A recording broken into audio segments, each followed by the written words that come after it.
ഇന്ത്യയിലെ ആദ്യത്തെ eco tourism കേന്ദ്രമായ തെന്മല എക്കോ ടൂറിസം കാണാനാണ് നമ്മൾ ഇന്ന് പോകുന്നത് കേട്ടോ. നിങ്ങൾ ആരും ഇതൊക്കെ പോയിട്ടുണ്ടോ ഇതിനു മുമ്പ്? പത്തനംതിട്ട KSRTC ബസ് സ്റ്റാൻഡിൽ നിന്നുമാണ് ഞാനിപ്പോൾ ബസ്സിൽ കയറിയിരിക്കുന്നത്. യാത്ര പോകുന്നെങ്കിൽ എപ്പോഴും അതും നമ്മുടെ സ്വന്തം ആനവണ്ടിയെ തന്നെ പോകണം. അതിൻ്റെ ആ ഫീല്, ആ ഒരു വൈബ്, അതൊന്നും വേറെ തന്നെയാണ്. ശരിയല്ലേ? പുനലൂർ KSRTC ബസ് സ്റ്റാൻഡിൽ നിന്നും വെറും 30 രൂപയ്ക്ക് നമുക്ക് തെന്മല പോയി കണ്ടിട്ട് വരാം. പത്തനംതിട്ട KSRTC ബസ് സ്റ്റാൻഡിൽ നിന്നും നേരെ തെന്മലക്കുള്ള ടിക്കറ്റാണ് ഞാൻ എടുത്തത്. ഇവിടെ നിന്ന് കയറിയപ്പം 78 രൂപയാണ്. ഇത് നേരെ അങ്ങ് തെങ്കാശി പോകുന്ന ബസ്സാണ് കേട്ടോ. നല്ല അടിപൊളി കാഴ്ചകളാണ് കേട്ടോ. റോഡിന്റെ അപ്പുറവും ഇപ്പുറവും എല്ലാം കാണാനുള്ള. കൊല്ലം ജില്ലയിലെ എക്കോ ടൂറിസം പദ്ധതിയാണ് തെന്മല എക്കോ ടൂറിസം എന്ന് ഞാൻ നിങ്ങൾക്ക് പറഞ്ഞു തരേണ്ട കാര്യമില്ലല്ലോ. 2001 കേട്ടോ ഇത് സ്റ്റാർട്ട് ചെയ്തത്. Leisure zone, cultural zone, adventure zone എന്നിങ്ങനെ മേഖലകളായി തിരിച്ചാണ് നമ്മുടെ ഈ എക്കോ ടൂറിസം പദ്ധതി പ്രവർത്തിക്കുന്നത് കേട്ടോ. കൊല്ലത്തു നിന്നും 66 കിലോമീറ്റർ അകലെയാണ് നമ്മുടെ തെന്മല സ്ഥിതി ചെയ്യുന്നത്. വീട്ടുകാരും കൂട്ടുകാരും എല്ലാവരുമായിട്ട് അടിച്ചു പൊളിച്ച് രസിക്കണമെന്നുണ്ടെങ്കിൽ നേരെ തെന്മലയ്ക്ക് വിടുന്നതാണ് എപ്പോഴും നല്ലത്. അവിടെ പോയാൽ നമുക്ക് കിട്ടുന്ന കാഴ്ചകളും അനുഭവങ്ങളും അതിൻ്റെ ഫീലിങ്ങും എല്ലാം ഒന്ന് വേറെ തന്നെയാണ്. കേരളത്തിലെ കശുവണ്ടി വ്യവസായത്തിൻ്റെ ഈറ്റില്ലം എന്നറിയപ്പെടുന്ന ജില്ല അത് നമ്മുടെ കൊല്ലം ജില്ലയാണ് കേട്ടോ.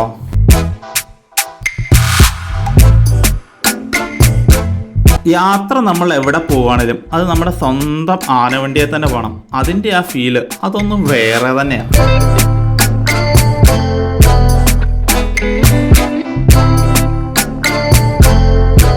എന്താ അല്ലേ പുറത്തെ കാഴ്ചകൾ ഒന്ന് നോക്കിക്കേ.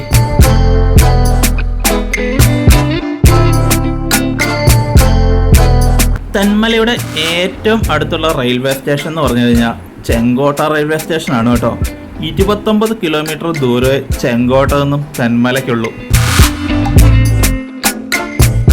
ഷെന്തുരുണി വന്യജീവി സങ്കേതത്തിന്റെ ഭാഗമാണ് കേട്ടോ നമ്മുടെ ഈ തെന്മല എക്കോ ടൂറിസം. എത്ര അടിപൊളിയല്ലേ ഈ റോഡ്, നോക്കിക്കേ. എന്താ കാഴ്ചകൾ, എന്താ ഭംഗി. കൊല്ലം ജില്ലയെ തമിഴ്നാടുമായി ബന്ധിപ്പിക്കുന്ന ചുരമാണ് കേട്ടോ നമ്മുടെ ആര്യങ്കാവ് ചുരം. ഇത് പത്തനാപുരം KSRTC ബസ് സ്റ്റാൻഡാണ്. എന്താ അല്ലേ, ഞാൻ ആദ്യമായിട്ട് ഇവിടെ വരുന്നത്. ഇവിടെയൊക്കെ വരാൻ പറ്റിയത് തന്നെ ഒരു ഭാഗ്യമാണ്.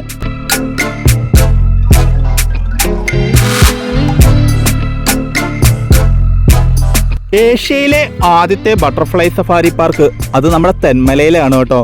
അവിടെ ചെന്ന് നമുക്ക് ഒരുപാട് നാനാജാതി വർണ്ണത്തിലും വർഗത്തിലും പെട്ട പൂമ്പാറ്റകൾ പാറി പറന്ന് നടക്കുന്ന കാണാം. അവയുടെയൊക്കെ നടുക്കുന്നൊരു ഫോട്ടോ ഒക്കെ എടുത്തു കഴിയുമ്പോൾ കിട്ടുന്ന ആ ഫീലും സന്തോഷം ഉണ്ടല്ലോ, അത് നമുക്ക് ഒരിക്കലും പറഞ്ഞറിയിക്കാൻ പറ്റാത്തതാവും അല്ലേ. ഈ കാണുന്ന കേട്ടോ കടക്കമൺ തടി ഡിപ്പോയ. ഇവിടുന്ന് ഒരുപാട് തടികളൊക്കെ ലേലത്തിൽ വിൽക്കുന്ന സമയത്ത് നമുക്ക് വാങ്ങിച്ചുകൊണ്ട് പോകാവുന്നതാണ്. വണ്ടി പിന്നെയും മുന്നോട്ട് ഇങ്ങനെ പൊയ്ക്കൊണ്ടിരിക്കുക കേട്ടോ. ഞാൻ കുറേ നേരമായിട്ട് ആ തടി വിൽക്കുന്ന ഭാഗത്തോട്ട് തന്നെ നോക്കിയിരിക്കുകയാണ്. മുൻപോട്ട് വണ്ടി പോയിക്കൊണ്ടിരിക്കും തോറും റോഡിലെ കാഴ്ചകളുടെ ഭംഗി കൂടിക്കൂടി വരും കേട്ടോ. നോക്കിക്കേ, മുമ്പിലൊരു പാലം. എന്തെങ്കിലും ഭാഗ്യം കിട്ടിയാൽ ഇവിടെ ഒന്ന് ഇറങ്ങി നിന്ന് 2 ഫോട്ടോ എടുത്തിട്ട് പോകണമെന്നൊക്കെ ആഗ്രഹമുണ്ട്. സാധിക്കുമോ ആവോ. നമ്മുടെ നേരെ എതിരെ ഇപ്പോൾ ഒരു ആനവണ്ടി ചേട്ടൻ ഇങ്ങോട്ട് വരുന്നുണ്ട് കേട്ടോ. കണ്ടില്ലേ ചെറുക്കം പോയ പോക്ക്, നോക്കിക്കേ. എന്താ അല്ലേ. അങ്ങനെ ഓടി നമ്മുടെ ആനവണ്ടി ചേട്ടൻ എന്താ പുനലൂർ പട്ടണത്തിലോട്ട് എത്തി കേട്ടോ. കണ്ടോ നമ്മുടെ പുനലൂർ തൂക്കുപാലം കണ്ടോ. ഈ കാണുന്നത് നമ്മുടെ സ്വന്തം കല്ലടയാറാണ് കേട്ടോ. പുനലൂരിന് പുനലൂർ എന്ന പേര് വന്നത് പുനൽ, ഊര് എന്നീ മലയാളം വാക്കുകളിൽ നിന്നാണ്. നിങ്ങൾക്കറിയാമോ ഇത്? പുനൽ എന്നാൽ പുഴ എന്നും ഊർ എന്നാൽ സ്ഥലം എന്നുമാണ് അർത്ഥം. നോക്കിക്കേ എന്തുമാത്രം ബസ്സുകൾ കിടക്കുന്ന, എന്ത് രസമല്ലേ. ഇതാണ് കേട്ടോ നമ്മുടെ പുനലൂർ KSRTC ബസ് സ്റ്റാൻഡ്. ഇതാണ്ടേ നമ്മുടെ തൂക്കുപാലം കണ്ടോ? 1877 കല്ലടയാറിന് കുറുക്കെ നിർമ്മിച്ച ഈ തൂക്കുപാലം 2 തൂണുകളെ തൂങ്ങിയാണ് കേട്ടോ കിടക്കുന്നത്. വാഹന ഗതാഗതത്തിനൊക്കെ മുമ്പ് ഈ തൂക്കുപാലം ഉപയോഗിച്ചിരുന്നുവെങ്കിലും ഇപ്പോൾ ഇതൊരു സ്മാരകമാണ് കേട്ടോ. നമുക്കതൊക്കെ ഇരുന്ന് ഫോട്ടോ ഒക്കെ എടുക്കാം, നടക്കാം, സൊറ പറയാം. എന്തല്ലേ. പുനലൂരിലെ പ്രധാന കാർഷിക നാണ്യവിഭവങ്ങൾ റബ്ബർ, കുരുമുളക്, മറ്റ് സുഗന്ധവ്യഞ്ജനങ്ങൾ എന്നിവയാണ് കേട്ടോ. നമ്മുടെ വണ്ടി ഇതാ പിന്നെയും മുന്നോട്ട് പൊക്കോണ്ടിരിക്കും കേട്ടോ. എന്ത് രസമല്ലേ കാഴ്ചകൾ. നിങ്ങളിൽ ആരെങ്കിലും KSRTCയുടെ ഡബിൾ ഡക്കർ ബസ്സിൽ കയറിയിട്ടുണ്ടോ? ഞാൻ ഇതുവരെ കയറിയിട്ടില്ല. എന്നെങ്കിലും ഒന്ന് കയറണമെന്നുണ്ട്. എങ്ങനെയുണ്ട് അതിലെ യാത്ര? അറിയാനുള്ള കൊതി കണ്ടാണേ.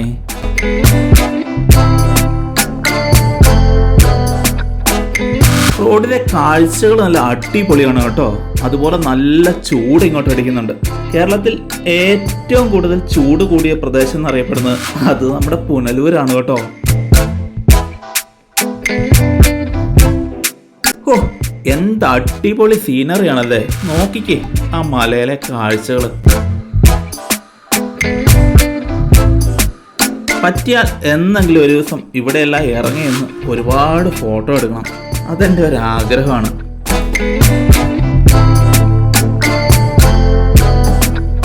കൊല്ലം ജില്ലയിലെ അഞ്ചൽ വികസന ബ്ലോക്കിൽ ഉൾപ്പെടുന്ന പഞ്ചായത്താണ് കേട്ടോ നമ്മുടെ തെന്മല ഗ്രാമപഞ്ചായത്ത്.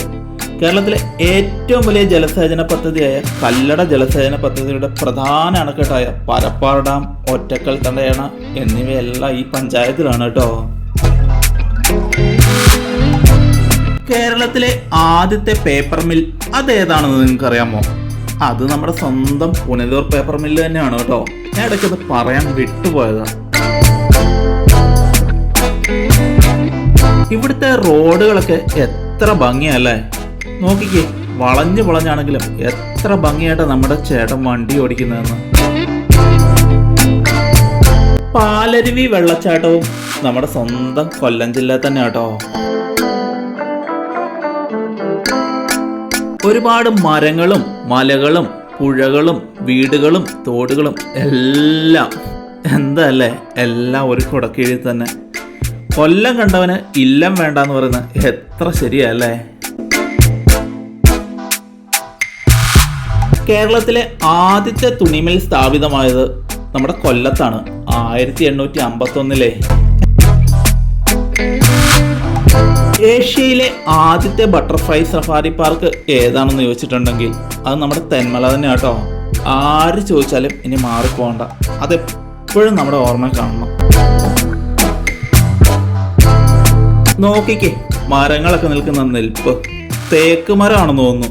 എന്താ അല്ലേ, വർഷങ്ങളായിട്ട് അവന്മാരിങ്ങനെ തന്നെ അങ്ങ് നിൽക്കുമല്ലേ. ഇക്കോ ടൂറിസം എന്ന ആശയം പ്രാവർത്തികമാക്കിയ ഇന്ത്യയിലെ ആദ്യത്തെ സ്ഥലം ഏതെന്ന് ചോദിച്ചാൽ മറ്റൊന്നും ആലോചിക്കാതെ നമുക്ക് ഉത്തരം പറയാം, കൊല്ലം ജില്ലയിലെ തെന്മല. തെക്കിൻ്റെ മലയെന്നത് ലോപിച്ച് തെന്മലയായെന്നും അതല്ല തേനുള്ള മലയായതിനാൽ തേന്മല എന്നറിയപ്പെട്ടത് പിന്നീട് ചുരുങ്ങി അത് തെന്മലയായി മാറിയതെന്നും പലരും പല അഭിപ്രായങ്ങൾ പറഞ്ഞ് ഞാൻ കേട്ടു. ഇപ്പോൾ നമ്മുടെ വണ്ടി ഭക്ഷണം കഴിക്കാനായിട്ട് നിർത്തിയേക്കാണ് കേട്ടോ. എനിക്ക് നല്ല വിശപ്പുണ്ടായിരുന്നു. ആവശ്യത്തിന് വയറ് നിറച്ചും കഴിച്ചു. നമ്മുടെ ബസ് കിടക്കുന്ന കിടപ്പ് നോക്കിയേ, എന്താ അല്ലേ. ഒടുവിൽ വണ്ടി എടുത്തു കേട്ടോ. സമയം ഏകദേശം 9:30 ഉറുകുന്ന് എന്ന് പറയുന്ന സ്ഥലത്തു നിന്നാണ് കേട്ടോ നമ്മൾ ഭക്ഷണം കഴിച്ചത്. വാ, എന്താ മലയിലെ കാഴ്ച നോക്കിക്കേ. എന്താ അല്ലേ പച്ചപ്പ്. എത്ര ഭംഗിയായിട്ടല്ല ചേട്ടൻ വണ്ടി ഓടിക്കുന്നത്. നോക്കിക്കേ, അടിപൊളി. മനോഹരമായ ഈ ഭൂമിയിലെ കാഴ്ചകളെല്ലാം നേരിൽ കാണുവാൻ പറ്റുക എന്ന് പറയുന്നതും ഒരു ഭാഗ്യം തന്നെയാണ്. എന്താ അല്ലേ. നമ്മൾ ഈ കാണുന്നതൊക്കെ ടൂറിസത്തിൻ്റെ ഭാഗമായ സ്ഥലങ്ങൾ തന്നെയാണ് കേട്ടോ. എന്നോട് ഇറങ്ങുവാൻ റെഡി ആയിക്കോളാൻ ഡ്രൈവർ ചേട്ടൻ പറഞ്ഞു. സ്ഥലം ഏകദേശം എത്താറായി കേട്ടോ. ഇങ്ങോട്ട് അടുത്ത് വരുന്തോറും തണുപ്പൊക്കെ കുറേശ്ശെ കൂടി വരുന്നുണ്ട് കേട്ടോ. നമ്മൾ ഏകദേശം കല്ലടയാറിനോടും എക്കോ ടൂറിസത്തിനോടും എല്ലാം അടുത്ത് കഴിഞ്ഞു. ഒടുവിൽ ഞാൻ ബസ്സിൽ നിന്ന് ഇറങ്ങി കേട്ടോ. എന്നെ ഇറക്കിയിട്ട് കണ്ട് വണ്ടി മുന്നോട്ട് പോയി. ഇവിടെ ഇനിയിപ്പോൾ ആരോട് എന്ത് ചോദിക്കും എന്നിങ്ങനെ സംശയിച്ചങ്ങ് നിൽക്കുകയാണ്. ഇവിടെ വന്നപ്പോൾ ആദ്യം തന്നെ ഞാൻ പോയി ജംഗിൾ സഫാരിയുടെ ടിക്കറ്റും ലേഷർ സോണിലോട്ടുള്ള ടിക്കറ്റുമാണ് എടുത്തേക്കുന്നത് കേട്ടോ. ജംഗിൾ സഫാരിക്ക് 75 രൂപയും ലേഷർ സഫാരിക്ക് 70 രൂപയാണ് ചാർജ്.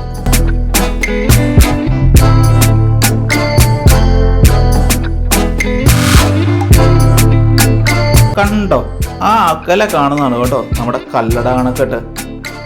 കല്ലട പരപ്പാർ അണക്കെട്ടെന്നും ഇതിന് പേരുണ്ട് കേട്ടോ. 1961 ഈ ഡാമിന്റെ നിർമ്മാണ പ്രവർത്തനങ്ങൾക്ക് തുടക്കം കുറിച്ചത് കേട്ടോ. കേരളത്തിലെ ഏറ്റവും വലിയ ജലസേചന പദ്ധതി ഈ അണക്കെട്ടിലാണ് കേട്ടോ.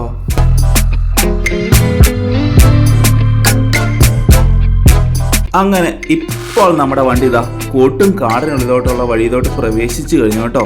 റോഡ് അല്പം മോശമാണ്, നല്ല കട്ടറുണ്ട്. നമ്മുടെ PWD ചേട്ടന്മാരൊക്കെ തന്നെയാണോ ഇവിടെ ടാർ ചെയ്യേണ്ടത്. റോഡ് അത്രയ്ക്കും മോശം എന്ന് വെച്ചാൽ അത്രയ്ക്കും മോശമാണ്.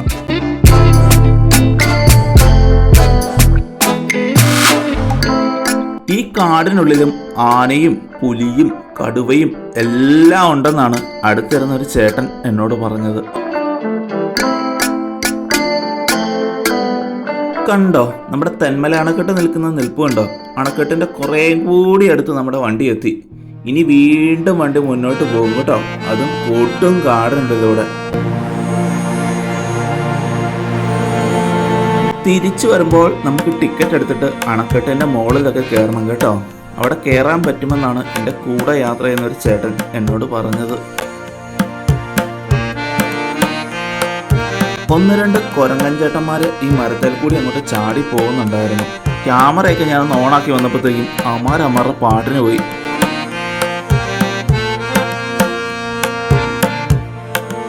മോശം എന്ന് വെച്ചാൽ അത്രയ്ക്കും മോശം റോഡാണ് കേട്ടോ. വണ്ടി കിടന്ന് നന്നായിട്ട് കുലുങ്ങുന്നുണ്ട്. എഴുന്നേറ്റ് നിന്നാലോ എന്നാണ് ഞാനിപ്പോൾ വിചാരിക്കുന്നത്.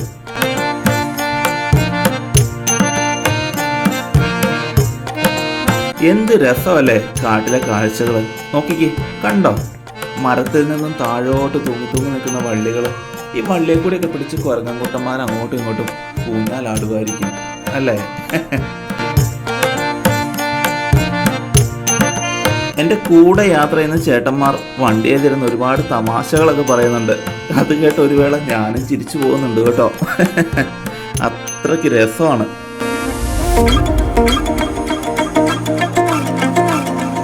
മരങ്ങളുടെ ഇടയിലൂടെ നമുക്ക് താഴെ വെള്ളം കിടക്കുന്ന കാഴ്ചകൾ കാണാം. കണ്ട് സൂക്ഷിച്ചു നോക്കിയേ. അണക്കെട്ടിൽ ഇപ്പോൾ വെള്ളം ശകലം കുറവാണ് കേട്ടോ. അണക്കെട്ടിൽ നിറച്ചും വെള്ളം ഉള്ളപ്പോഴും വെള്ളം കുറവുള്ളപ്പോഴും കിട്ടുന്ന ഫീല് രണ്ടും രണ്ടാണ്. അങ്ങനെ നമ്മുടെ ഫോറസ്റ്റിന്റെ വണ്ടി ഓടിയോടിതാ കാടിന്റെ നടുവിലുള്ള ഈ ഡെസ്റ്റിനേഷൻ പോയിന്റിലെത്തി. നോക്കിക്കേ, അണക്കെട്ടിലെ മൊട്ടക്കുന്നുകളൊക്കെ കണ്ടോ, എന്ത് രസമല്ലേ. ദിവസവും ധാരാളം ടൂറിസ്റ്റുകളാണ് ഇങ്ങോട്ട് ഒഴുകിയെത്തുന്നത്. എന്താല്ലേ കാഴ്ചകൾ. നോക്കിക്കേ, വെള്ളം ഇത്രയും താന്നു നിൽക്കുന്നതുകൊണ്ടാണ് നമുക്ക് ഈ മൊട്ടക്കുന്നുകളെല്ലാം കാണാൻ പറ്റുന്നത്. ഈ സമയത്ത് വരാൻ പറ്റുക എന്ന് പറയുന്നത് ഭയങ്കര ഭാഗ്യം തന്നെയാണ് അല്ലേ. ഡാമിൽ നിറയെ വെള്ളമുള്ളപ്പോൾ ഈ പ്രദേശം എല്ലാം വെള്ളത്തിൻ്റെ അടിയിലായിരിക്കും. അതിൻ്റെ നടുവിലാണ് ഞാൻ ഈ വന്ന് നിൽക്കുന്നത്. എന്താ അല്ലേ കാഴ്ചകൾ. നോക്കിക്കേ, ജലസേചനം കൂടാതെ ഈ അണക്കെട്ടിലെ വെള്ളം ഉപയോഗിച്ച് വൈദ്യുതിയും ഉൽപ്പാദിപ്പിക്കുന്നുണ്ട് കേട്ടോ. കാലത്ത് ഇവിടെ വന്നാണ് ആനയും പുലിയും കടുവയും സർവ്വ ജീവജാലങ്ങളും വെള്ളമൊക്കെ കുടിച്ചിട്ട് പോകുന്നത്. എന്താ അല്ലേ, കാലത്ത് വരാൻ പറ്റിയിരുന്നെങ്കിൽ അവയെല്ലാം നേരിൽ കാണാമായിരുന്നു. ഇതൊരു കാട്ടുപേരമരമാണ് കേട്ടോ. കുഞ്ഞൻ പേരക്കാകൾ അതിലുണ്ട്. വലുതൊറ്റ ഒരെണ്ണം കണ്ടില്ല. ഇന്നത്തെ ഈ വരവ് എനിക്ക് എന്തായാലും ഇഷ്ടപ്പെട്ടു. എന്ത് രസമല്ലേ. നോക്കിക്കേ കാഴ്ചകൾ. എന്നെപ്പോലെ എന്തുമാത്രം ആളുകളാണ് എല്ലാ ദിവസവും ഇവിടെ വന്നു പോകുന്നത്. കണ്ടോ, വീണ്ടും ആളുകളുമായി അടുത്ത ബസ് എത്തി കേട്ടോ. ഇനി ഈ ബസ്സിൽ കയറി നമ്മൾ അങ്ങ് പോകും. വനത്തിനുള്ളിലെ പക്ഷികളുടെ മൃഗങ്ങളുടെയൊക്കെ ധാരാളം ശബ്ദം കേൾക്കാം. ഞാൻ അതിനെല്ലാം ചെവി കൂർപ്പിച്ച് നിൽക്കുവാണ്. ഒരു വേള എൻ്റെ ഉള്ളിൽ പേടിയുണ്ട് കേട്ടോ. ഇവിടെ എവിടെ തിരിഞ്ഞു നോക്കിയാലും കാഴ്ചകളുടെ പൂരമാണ്. തൊട്ടതും പിടിച്ചതും എല്ലാം അത്രയ്ക്കും മനോഹരമാണ്. എന്ത് രസമല്ലേ, നോക്കിയേ. അരിക്കൊമ്പൻ എന്ന പേരുള്ള ഈ ബസ്സിലാണ് കേട്ടോ നമ്മളിനി തിരിച്ചു പോകുന്നത്. എന്താല്ലേ, നമ്മുടെ അരിക്കൊമ്പൻ്റെ കാര്യം ഇപ്പോൾ എൻ്റെ മനസ്സിലോട്ട് ഇപ്പോൾ ഓർമ്മയിൽ വന്നു. അവനിപ്പോൾ എവിടെയാണോ ആവോ.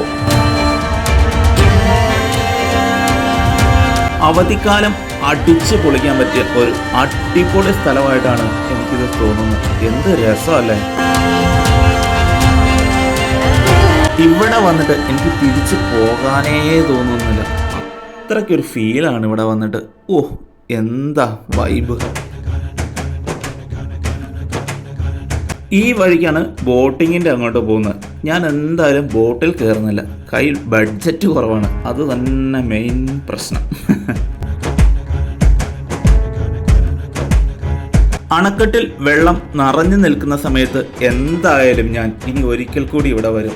അപ്പോൾ കിട്ടുന്ന ഫീലും ഇപ്പോഴത്തെ ഫീലും രണ്ടും രണ്ടാവും. അതെനിക്ക് എന്തായാലും ഉറപ്പാണ്. വാവ്, അടിപൊളി. എന്താ കാഴ്ച അല്ലേ. തിരികെ പോകാൻ അത്യാവശ്യം ആളുകളായി കഴിയുമ്പോൾ ബസ് ഇവിടെ നിന്ന് എടുക്കുമെന്നാണ് ഡ്രൈവർ ചേട്ടൻ എന്നോട് പറഞ്ഞത്. ശരിക്കും എനിക്ക് ഇവിടുന്ന് പോകുവാനേ തോന്നുന്നില്ല. പക്ഷേ ഇതിൻ്റെ പുറത്തിറങ്ങിയിട്ട് വേണം നമ്മുടെ ലേഷർ സോണിലും അഡ്വഞ്ചർ സോണിലും തൂക്കുപാലത്തിലും എല്ലാം കയറുവാൻ.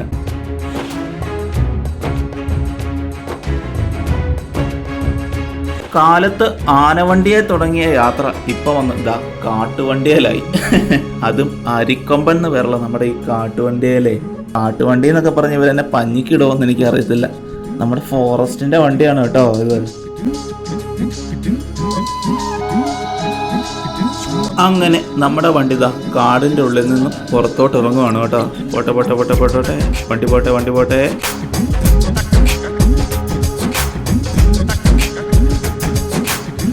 തിരിച്ചു പോകുന്ന സമയത്ത് കാടിൻ്റെ ഉള്ളിലോട്ട് നോക്കാം. എവിടെയെങ്കിലും മാൻകുട്ടിയോ സിംഹമോ കടുവയോ പുലിയോ എന്തെങ്കിലും ഒളിച്ചിരിപ്പുണ്ടോന്ന് നോക്കട്ടെ. നമുക്കറിയത്തില്ല എന്നല്ലേ ഉള്ളൂ. നമ്മളെ നോക്കുന്ന ഒരുപാട് കണ്ണുകൾ ആ കാടിൻ്റെ ഉള്ളിൽ കാണും. അതെനിക്ക് എന്തായാലും ഉറപ്പാണ്. ശരിയല്ലേ. ഈ കാടിൻ്റെ ഉള്ളിൽ നിന്നും പുറത്ത് ചാടിയതിന് ശേഷം അടുത്തതായി ഞാൻ പോകുവാൻ പ്ലാൻ ചെയ്തിരിക്കുന്നത് ലേഷർ സോണിലോട്ടാണ്. ഡ്രൈവർ ചേട്ടനോട് ചെന്ന് പറഞ്ഞിട്ട് അവിടെ ഇടയ്ക്ക് ഇറങ്ങാമെന്ന് ഞാൻ കരുതുന്നു.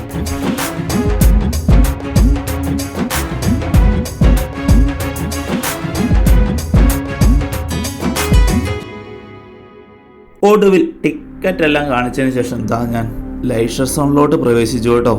ഇത് വേറൊരു ലോകമാണ് കേട്ടോ. എന്താ ഇവിടുത്തെ കാഴ്ചകൾ, ഇത് ഭയങ്കരം തന്നെ. ധാരാളം ശില്പങ്ങളുണ്ടല്ലോ ഇവിടെ. നല്ല രസം കേട്ടോ. എൻ്റെ പൊന്നോ,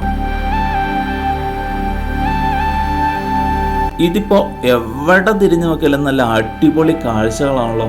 എൻ്റെ പൊന്നോ, എന്താ രസം.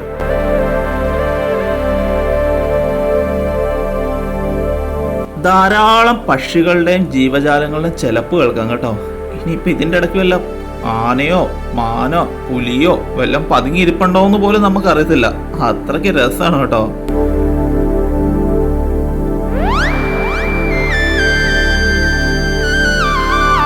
കല്യാണമൊക്കെ കഴിഞ്ഞിട്ട് കെട്ടിയോളെയും കൂട്ടി നല്ല അടിപൊളി ഒരു യാത്ര പോകണമെങ്കിൽ അത് നേരെ തെന്മലയ്ക്ക് വിട്ടോണ്ടാ മതി കേട്ടോ. ഇവിടെ വന്ന കാഴ്ചകളുടെ ബഹളമാണ്. ഒരിക്കലും പൈസ പോയെന്ന് നിങ്ങൾ പറയത്തില്ല. അത്രയ്ക്ക് മനോഹരമായ കാഴ്ചകളാണ് ഇവിടെ. എവിടെ തിരിഞ്ഞു നോക്കിയാലും അവിടെ എല്ലാം പ്രകൃതി സൗന്ദര്യം മാത്രം.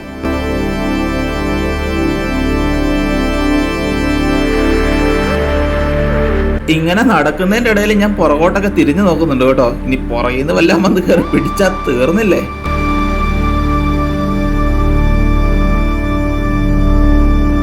ഇത് എന്തൊക്കെ എവിടെയാ ഉണ്ടാക്കി വെച്ചേക്കുന്നത്. ഇതിനെല്ലാം ഭയങ്കര അർത്ഥവും കാര്യങ്ങളും ഒക്കെ ഉണ്ട് കേട്ടോ.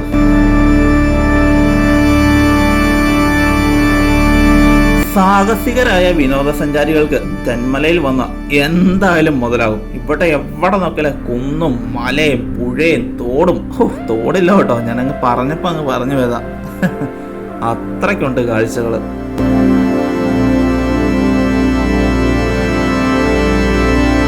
തനിച്ചു വരുമ്പോൾ അല്പം മനോധൈര്യമൊക്കെ വേണം കേട്ടോ. കാരണം നമ്മളിങ്ങനെ തന്നെത്താൻ ഇങ്ങനെ പാട്ടും പാടിയും കഥയും പറഞ്ഞൊക്കെ ഇങ്ങനെ വരുമ്പോഴായിരിക്കും നമ്മുടെ മുന്നിൽ ഓരോ ദിനോസറിയേട്ടന്മാർ നിൽക്കുന്നത്.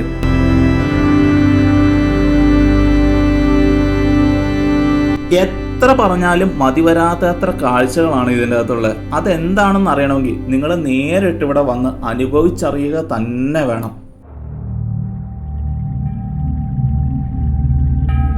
ശരിക്കും കാണുമ്പോൾ പേടിയാവും കേട്ടോ ദിനോസറിനെയൊക്കെ.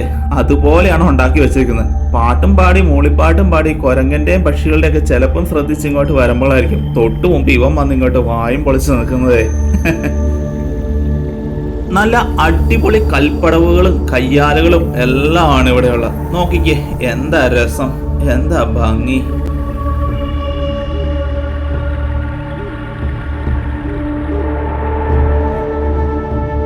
ഫോട്ടോഗ്രാഫിക്ക് പറ്റിയ ഏറ്റവും മികച്ച ഒരു സ്ഥലമായിട്ടാണ് എനിക്കിവിടെ തോന്നുന്നത്.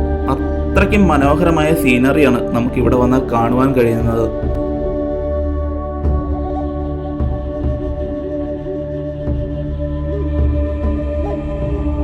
കാടുകൾക്കിടയിലൂടെയുള്ള പ്രകൃതി സഞ്ചാര പാതകളിലൂടെയുള്ള നടത്തം ആസ്വദിക്കുന്ന പ്രകൃതി സഞ്ചാരികൾക്ക് ഇവിടെ എന്തായാലും ഇഷ്ടപ്പെടും. ആ കാര്യത്തിൽ ഞാൻ 100% ഗ്യാരണ്ടി ആയിരുന്നു.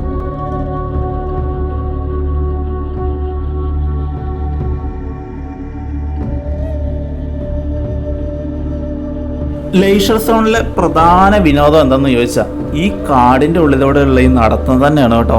ഇതിൽ നിന്ന് കിട്ടുന്ന ഫീല് അത് നമ്മൾ സ്വയം അനുഭവിച്ചറിയുക തന്നെ വേണം.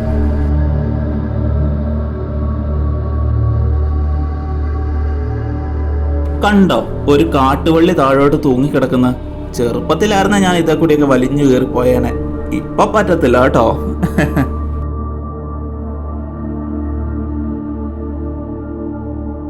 രാവിലെ 9 മണി മുതൽ വൈകിട്ട് 5 മണി വരെയാണ് കേട്ടോ നമ്മുടെ ലേഷർ സോണിൽ പ്രവേശിക്കാനുള്ള സമയം.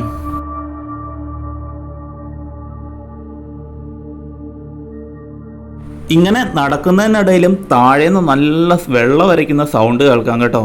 അത് നമ്മുടെ അണക്കെട്ടിലെ വെള്ളം ഉപയോഗിച്ച് കറണ്ട് എടുത്തു കഴിഞ്ഞ് വെള്ളം പുറത്തോട്ട് ഒഴുകി പോകുന്നതിൻ്റെ സൗണ്ടാണ്. അത് ഞാൻ മനസ്സിലാക്കിയെടുത്തതാണ് കേട്ടോ. ഇനി അടുത്ത് ചെന്ന് കഴിയുമ്പോൾ അറിയത്തുള്ളൂ ബാക്കി കാര്യം.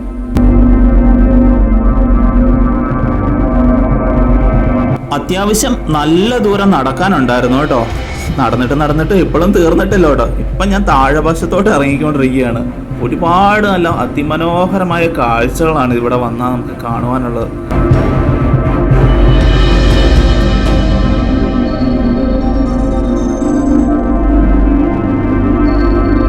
അടിപൊളി. അങ്ങനെ നമ്മൾ അണക്കെട്ടിന്റെ അടുത്തെത്തി കേട്ടോ. നോക്കിക്കേ, കണ്ടോ എന്താ വ്യൂ. എൻ്റെ അമ്മോ, ഇവനാണ് ഈ വെള്ളം മുഴുവൻ തടഞ്ഞു നിർത്തിയേക്കുന്നത്. എൻ്റെ അമ്മച്ചിയോ, എന്താ അല്ലേ.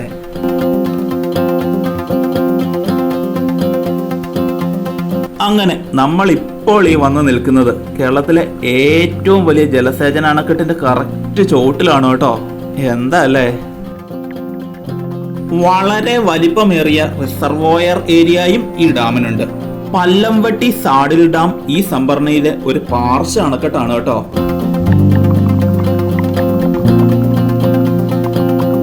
അങ്ങനെ കാഴ്ചകളൊക്കെ കണ്ട് ഞാൻ വീണ്ടും മുന്നോട്ട് നടക്കുവാണ് കേട്ടോ. നല്ല അടിപൊളി കാഴ്ചയാണ് ഇവിടെ ഉള്ളത്. എന്താ അല്ലേ.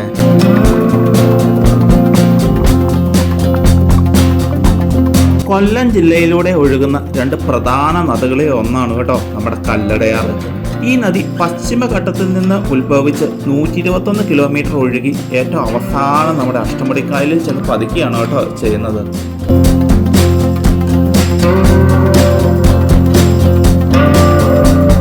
ഭൂമിയോടും പ്രകൃതിയോടും പ്രതിബദ്ധത പുലർത്തുന്നതാണ് ഈ എക്കോ ടൂറിസം പദ്ധതി.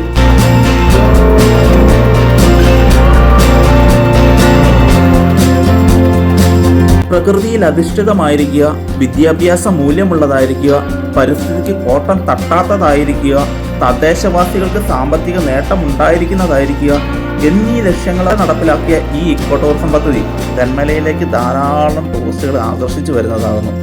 എന്താ അല്ലേ?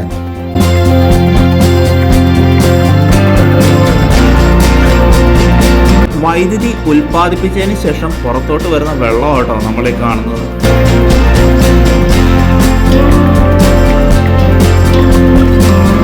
എന്തുമാത്രം അതിമനോഹരമായ കാഴ്ചകളല്ലേ പ്രകൃതി നമുക്കായിട്ട് ഒരുക്കി വെച്ചേക്കുന്നത്.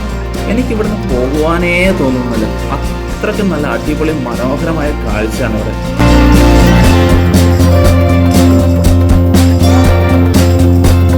പറ്റിയാൽ നിങ്ങളെല്ലാവരും എന്നെങ്കിലും ഇവിടെ ഒന്ന് വരണം കേട്ടോ. ഇതിൻ്റെ ആ ഫീല് നിങ്ങൾ നേരിട്ട് അനുഭവിച്ചറിയണം. ഡാമിൽ വെള്ളം നിറഞ്ഞു കഴിയുമ്പോഴത്തെ ഫീലും വെള്ളം കുറഞ്ഞു നിൽക്കുമ്പോൾ നമുക്ക് കിട്ടുന്ന ഫീലും രണ്ടും രണ്ടാണ്.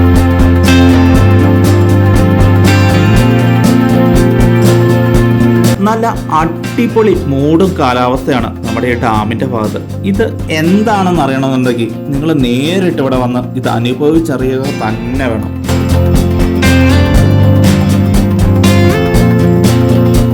ഇവിടെ വന്ന് ഒരുപാട് നേരം ഇല്ല നടന്നു കഴിഞ്ഞപ്പോൾ എൻ്റെ ഉള്ളിലുള്ള സങ്കടങ്ങളെല്ലാം എന്നെ വിട്ടുപോയി മറന്നു. അത്രയ്ക്കൊരു എക്സ്പീരിയൻസ് ഫീലുമാണ് എനിക്ക് ഇവിടെ നിന്ന് കിട്ടിയത്. ഇത് ഞാൻ എല്ലാവരുമായിട്ട് ഷെയർ ചെയ്യുന്നു എന്ന് മാത്രമേ ഉള്ളൂ കേട്ടോ.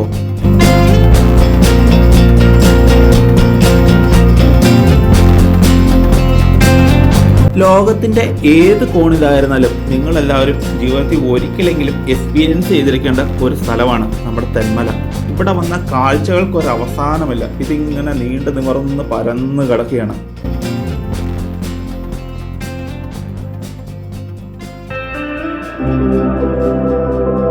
അങ്ങനെ ഇനി നമ്മൾ നേരെ തൂക്കുപാലത്തിലോട്ട് പോകണം കേട്ടോ. ഇവിടെ നല്ലൊരു അടിപൊളി ഒരു തൂക്കുപാലമുണ്ട്. ഒരു സമയം 5 പേർ മാത്രമേ ഇത് കയറാവുള്ളൂ എന്ന് എഴുതി വെച്ചിട്ടുണ്ട്. ഇപ്പോൾ എന്തായാലും ഇവിടെ ഞാൻ മാത്രമേ ഉള്ളൂ. അതുകൊണ്ട് നന്നായിട്ട് പോയി ഫോട്ടോയും വീഡിയോ എല്ലാം എടുത്തിട്ട് പോരാം. പാലം ചെറുതായിട്ട് കുലുങ്ങുന്നൊക്കെ ഉണ്ട് കേട്ടോ. എനിക്ക് ചെറിയ പേടിയൊക്കെ ആവുന്നുണ്ട്. എന്നാലും ധൈര്യം സംഭരിച്ച് ഞാൻ അങ്ങ് മുന്നോട്ട് നടക്കുക. തടിപ്പലയാണ് കേട്ടോ താഴെ ഇട്ടേക്കുന്നത്. നോക്കിക്കേ എന്താ അല്ലേ.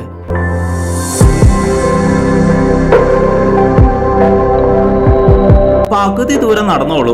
എന്തിനോന്നറിയത്തില്ല, എന്റെ കാല് ചെറുതായിട്ട് കിടക്കിടാ വിറയ്ക്കുന്നൊക്കെ ഉണ്ട്.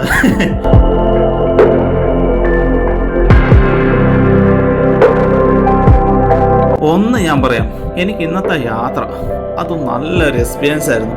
അത് മാത്രം എനിക്ക് എപ്പോഴും പറയാൻ പറ്റുന്നുള്ളൂ. നിങ്ങളെല്ലാവരും ഇത് തീർച്ചയായിട്ടും എൻജോയ് ചെയ്ത് നോക്കുക.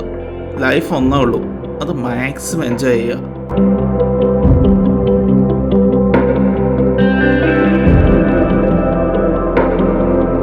സമയം ഏകദേശം 2 മണിയോടടുത്തു കേട്ടോ.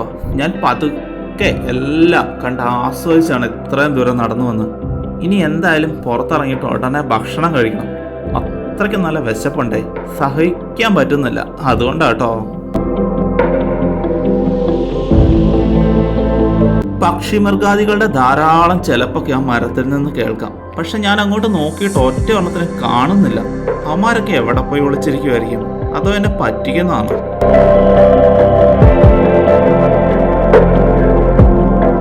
എത്രയും പെട്ടെന്ന് പുറത്തു പോയി വയറ് നിറച്ച് ചാപ്പാട് കഴിക്കണം. അത് മാത്രമേ ഇപ്പം മനസ്സിലുള്ളൂ. നന്നായിട്ട് വിശക്കുന്നുണ്ടേ.